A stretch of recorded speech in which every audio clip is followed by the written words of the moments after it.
If you're thinking of getting fit for a new driver, there's 8 things you need to consider next time you go to your fitting. I'm not sure there's anyone in the country who's had more driver fittings than me in the last few years.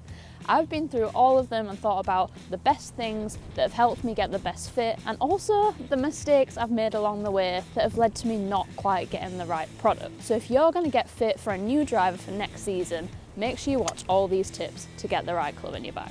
Now, I would say the first thing to consider when going to get a new driver fit is probably simple, but not something people think about. What are you actually trying to get better? When you go out on the golf course and you stood with your driver, what shot are you worried about? What attributes are affecting your bad shot? So for me, I know if I get out on the course, my bad shot tends to not quite have enough spin, so it dips a little bit. And also, personally, my bad shot would generally be to the left. So if I'm going into a fitting, I'm really wanting to check those spin numbers. On my bad shot, what does the spin drop down to? Is there another model in the line that I like that's going to give me a little bit more spin? Also, is there something that I can set up that's a little bit more right bias? So I'm not going to hit a big right, but it's going to take away that big left that I'm worried about and make me more comfortable when I'm on the tee box. A lot of times in fittings, we're simply just thinking about distance and ball speed, but are those the things that are actually going to make you better out on the golf course with a new driver? Is that going to improve your performance? So for me, I know my distance is pretty good. Yeah, a few extra yards would be nice, it always is, but it's not the number one attribute that's going to make me a better driver of the golf ball. So really, I'd want you to sit down and think about what would make you better off the tee. Maybe you're going to look into some stats. I'd look into my shot scope data, see where my misses have been, if they've been more left, right, long, short, and then also think about the ball flight. Am I hitting it too low? Am I hitting it too high? And really dial that in. So when you go to your fitting, you know what you're looking for and you know what to ask your fitter to fit you for. Now, another thing I'd really take note of, and maybe you need to research this a little bit before you actually book your fitting, is are you going somewhere that uses a range ball for fitting or a proper golf ball? Now, this could make a big difference in terms of those numbers you're collecting on launch monitors, because the spin's not going to be the same with a range ball, and neither is the distance and a lot of different factors. So personally, I think the ideal case scenario is you find somewhere where you can use a proper golf ball, because it's going to give you the best data.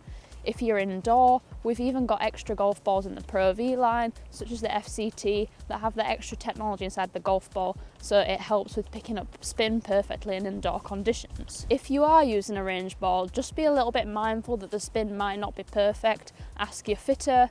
They've obviously done hundreds of fittings, so how the difference might be, if you're going to see more or less spin once you're out on the golf course. And also ask them about the technology they use. If they're using TrackMan, do they have the data normalised, and what is that set up to? If you're someone who plays your golf in Scotland and in summer it's not getting past 18 degrees, there's no point having those TrackMan normalised settings in the 20s, because it's going to show you an inflated distance that's not going to be accurate to the course you play. On the other hand, if you play somewhere really hot, you don't want it set at 21 degrees, because that's also not going to be accurate. So they can change that in your fitting and get it set up to how you want it to be. Now, I also think it's important when you're in a fitting to actually think about where you play your golf.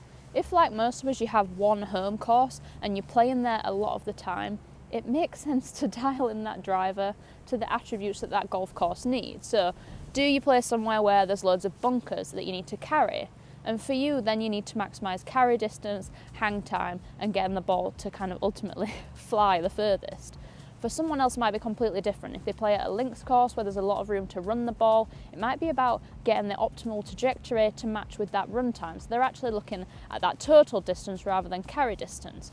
So that's completely different, and you want to feed that back to your fitter so they know what you're looking for. This could also be the case with face angle. We know we can change that a little bit on the sleeve.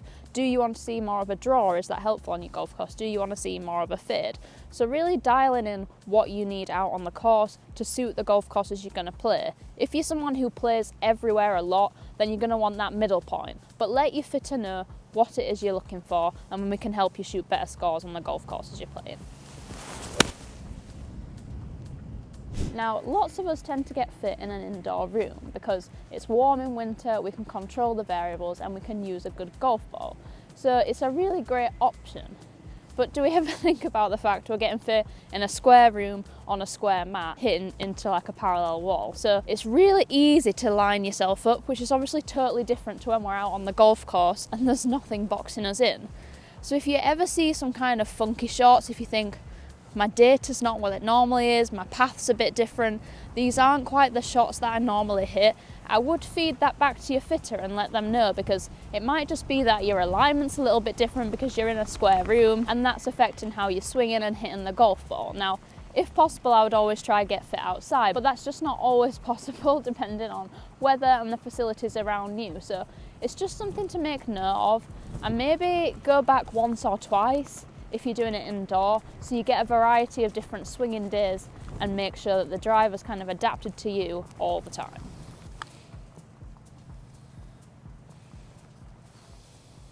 Now, generally when you go for a fit-in, you're going to be hitting a lot of golf balls, and that means you're going to get a bit warmer, possibly swing it a bit faster than you used to.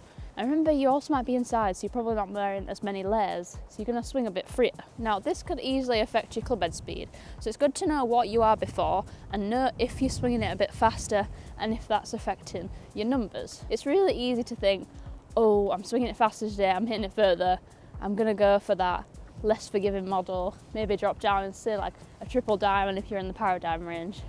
But then you get out on the course, you're not quite as quick and it doesn't quite go as planned. So I'd always be cautious of that, and if you're just on the kind of edge of moving into one model or the other, maybe move down a little bit and give yourself something a bit more forgiving, something that definitely doesn't need all that speed. Now, this is also important in terms of shaft selection. So it's really easy to go for something very heavy or too stiff in this fitting scenario, because you're really warmed up, you're really free, and it feels really good in the fitting. But you've got to think about what conditions you're going to be playing in. I'm definitely not swinging it as fast today in the 4 jumpers I've got on. It's about 4 degrees, I'm freezing cold, as I am in an indoor fitting room that's going 20 degrees warm.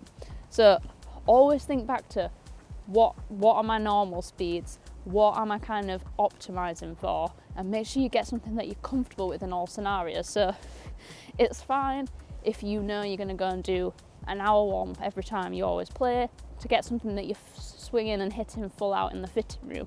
But if you're someone that I know a lot of you are, that runs up to the car, flies into the car park, pulls your clubs out of the boot and runs onto the first tee, maybe you should go for something a little lighter, a little less stiff, and it might help you out on the golf course more.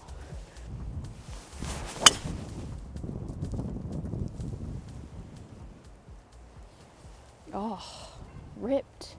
Now, if you're liking the tips and you're not a subscriber to the channel, please hit that subscribe button. It really helps us out. And I've noticed recently, looking at the data, that 75% of people watching these videos aren't subscribers. So if you could hit that subscribe button, I would really appreciate it, and it'd really help us out with our content in the future. Back to the tips.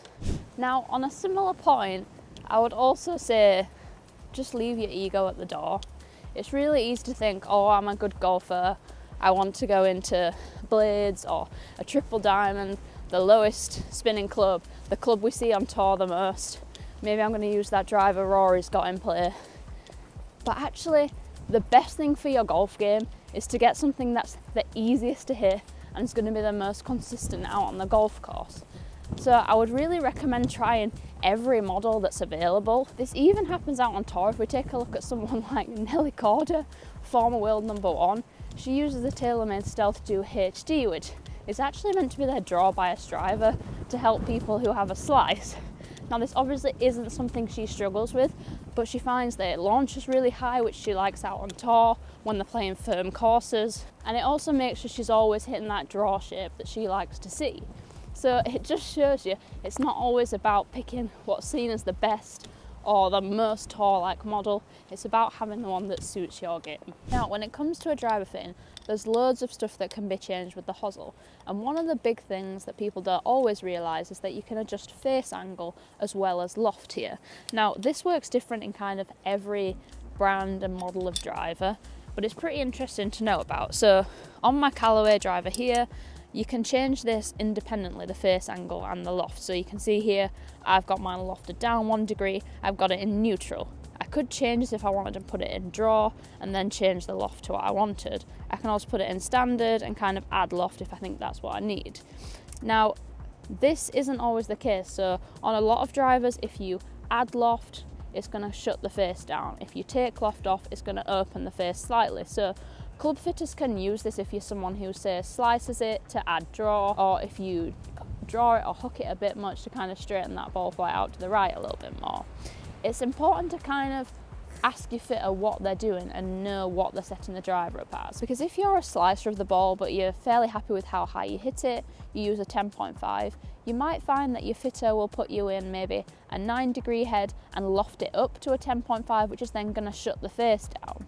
Now, if you suddenly decide that you're hitting it too high and you want to bring the ball flight down and you go and adjust that Huzzle, it's going to affect the face angle. You're going to lose a little bit of that right to left help and you might start slicing it a bit more.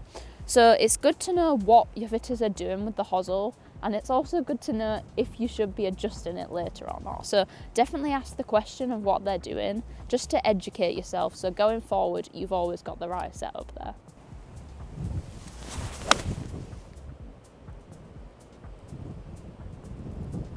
Now, my last tip would be, if possible, try and take it out on the golf course for a demo. Does your club pro have a demo club that they're happy for you to take out on the course for a few holes and really try in the environment you're going to be using it in? Because after all, we don't get a new driver to hit in an indoor sim room, as much as it's nice to see the ball flight and the ball speed and the data in there. We get it to hopefully play better golf out on the golf course. So if you really want to go that extra mile and make sure you're getting the right club and getting the fitting really perfect, I would always recommend trying to get out on the golf course with it, even if it's just for a few holes, to give you a really good feel on how that club's going to perform.